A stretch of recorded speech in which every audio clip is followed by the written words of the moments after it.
नमस्कार। हम आपको ले चल रहे हैं मांगरोल कृषि उपज मंडी।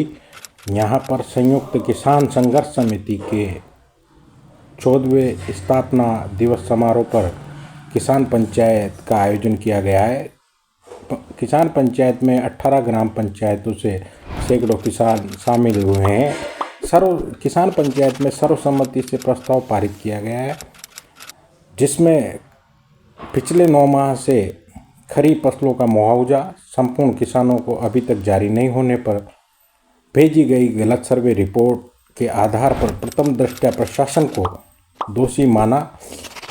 मीडिया प्रभारी महावीर मोंडली, श्रवणलाल योगी, उमाशंकर गंगाधर, मुकेश मीणा बटवाड़ा, सत्येंद्र सिमलिया, कमलेश मीणा ने किसानों हितों पर कुठाराघात बताते हुए क्षेत्रीय प्रतिनिधियों एवं सरकार द्वारा कोई कार्रवाई सुनिश्चित नहीं करने पर आक्रोश जताया तथा चेतावनी दी है कि क्षेत्र के संपूर्ण किसानों को समान रूप से खरीफ फसलों का मुआवजा बीमा क्लेम शीघ्र किसानों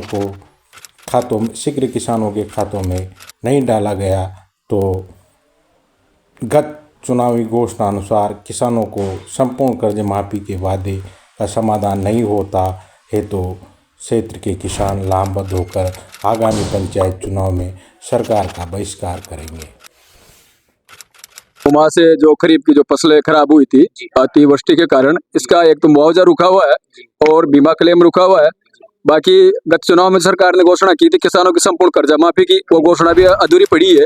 और ये अपन मालपुर में जो डैम बन रहा है, इसमें किसानों की काफी ज्यादा तादाद में जमीनें अधिकृत की गई है सरकार द्वारा, लेकिन उसके कोई मापदंड ही नहीं है, कोई उसका जो नियम नीतियां है ही नहीं। किसान की जैसे 8 बीघा जमीन है, 10 बीघा जमीन है, उसमें से 2 बीघा जमीन अगर डैम में गई है और वो बीच में से निकाली गई है तो बाकी जो शेष बची है जो भूमि वो तो अव्यवस्थित होगी, वो तो किसान के किसी काम की नहीं रही। तो मुआवजा संपूर्ण जमीन का किसान को मिलना चाहिए, ये हमारी एक भी मुख्य मांग है। और इस मांग को लेकर ये आज जो किसान पंचायत का जो 14वां स्थापना दिवस था संयुक्त किसान संघर्ष समिति का, तो इसके माध्यम से आज तहसील क्षेत्र के गाँव से जो किसान आए थे ये जाजम लगी है। और अगर ये मांगे हमारी जो पूरी नहीं होती तो आज हमने निर्णय किया, एक प्रस्ताव पारित किया है सर्वसम्मति से सभी किसानों ने।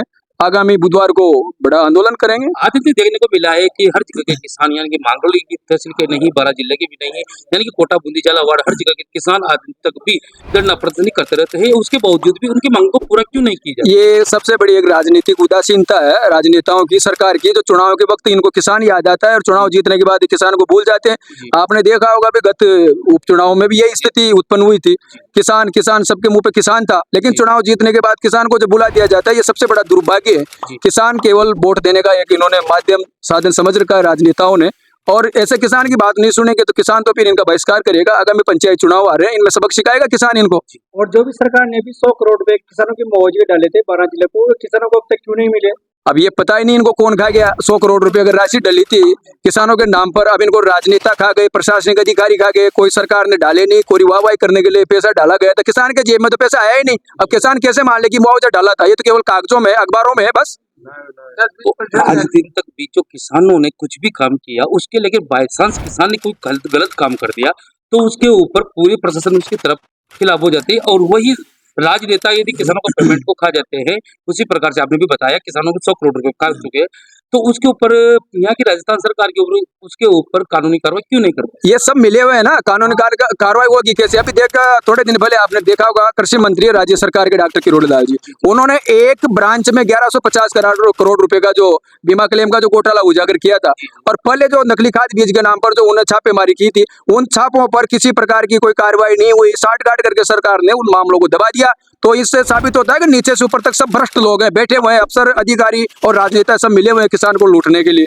अभी किसानों की प्रधानमंत्री ने बताया गया था किसानों की आयु दुगनी करने के लिए, यानी कि आयु दुगनी करने के लिए बताया गया था, पर किसानों को समय पर खाद भी नहीं मिलता। उसको लेकर क्या? ये बड़ा दुर्भाग्य है साहब। आय दुगनी करने की तो केवल ये जुमले हैं, ये वादे हैं और ये कागजों में है और अखबारों तक सीमित है। किसान की आय दुगनी नहीं हो रही। किसान तो पिछले 5 सालों से, आप मांगरोल अंता क्षेत्र की बात करें हम तो यहाँ प्राकृतिक आपदा से किसी न किसी प्रकार से किसान की फसलें बर्बाद हो रही है और किसान घाटे में जा रहा है और कर्ज के बोझ तले दब रहा है। किसान तो जो सेठ साहूकारों से जो खेती करने के लिए जो कर्ज लेता है ना, वो भी चुका नहीं पा रहा, क्योंकि जो अगली जो फसल किसान बोता है ना, उसमें लागत निकल नहीं पाती दूसरी फसल को पैदा करने की।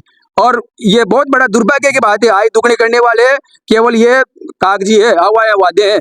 ये वास्तविक रूप से जमीन पर धरातल पे आके कोई देखता नहीं किसान की पीड़ा को। आय दुगनी तो राजनेताओं की हो रही है, अफसर कर्मचारियों की हो रही है। देश को इन्होंने जोक की तरह चिपक कर खोखला कर दिया, किसान को बर्बाद करके रख दिया इन लोगों ने। किसान कर्ज माफी के लिए भी आगे की योजना रहेगी क्या आपकी? बिल्कुल, हमारा तो जो एजेंडा है किसानों की कर्ज माफी का ही है।